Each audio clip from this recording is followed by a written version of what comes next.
নমস্কার বন্ধুরা, সবাইকে গুরু পূর্ণিমার আন্তরিক শুভেচ্ছা ও প্রণাম। আমাদের সনাতন ধর্মে বহু উৎসব পালন করা হয়, কিন্তু আজকের দিনটা একটু আলাদা। আজ কোনো দেবদেবীর আরাধনার চেয়েও বড় এক শক্তির আরাধনার দিন। তিনি কে জানেন? তিনি হলেন আমাদের গুরুদেব, যিনি আমাদের হাত ধরে অন্ধকার থেকে আলোর দিকে নিয়ে যান। আজকের ভিডিওতে আমরা জানব হিন্দু শাস্ত্র সনাতন ঐতিহ্য অনুযায়ী এই আষাঢ় মাসের পূর্ণিমা তিথিটা কেন এতটা গুরুত্বপূর্ণ, কেন একে ব্যাস পূর্ণিমা বলা হয়, এবং আজকের এই আধুনিক যুগে আমাদের জীবনে গুরুর গুরুত্ব ঠিক কতখানি। ভিডিওটি শেষ পর্যন্ত দেখুন, কারণ আজকের আলোচনা আপনার জীবনকে দেখার দৃষ্টিভঙ্গি বদলে দিতে পারে। আসুন প্রথমেই বুঝে নিই গুরু শব্দটার আসল মানে কি।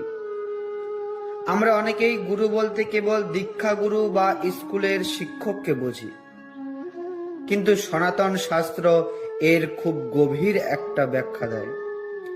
গু শব্দের অর্থ অন্ধকার বা অজ্ঞানতা, আর রু শব্দের অর্থ আলো বা নিরোধক, যা সেই অন্ধকারকে দূর করে। অর্থাৎ যিনি আমাদের ভেতরের অহংকার, মোহ, ক্রোধ, অজ্ঞানতা, অন্ধকারকে দূর করে সঠিক জ্ঞান এবং চেতনার আলো জ্বালিয়ে দেন, তিনি হলেন গুরু। আমাদের শাস্ত্রে একটা অত্যন্ত জনপ্রিয় শ্লোক আছে, গুরু ব্রহ্মা গুরু বিষ্ণু গুরুদেব মহেশ্বরঃ গুরু সাক্ষাৎ পরম ব্রহ্ম তস্मै শ্রী গুরুবে নমঃ। অনেকে ভাবেন এখানে গুরুকে ভগবানের চেয়েও বড় বলা হচ্ছে কেন?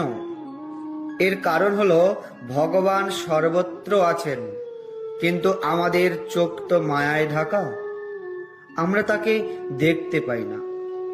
গুরু হলেন সেই মাধ্যম যিনি কৃপা করে আমাদের চোখ থেকে মায়ার পর্দাটা সরিয়ে দেন এবং ঈশ্বরের সাথে আমাদের পরিচয় করিয়ে দেন।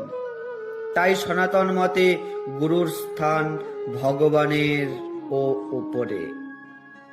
কেন একে ব্যাস পূর্ণিমা বলা হয়?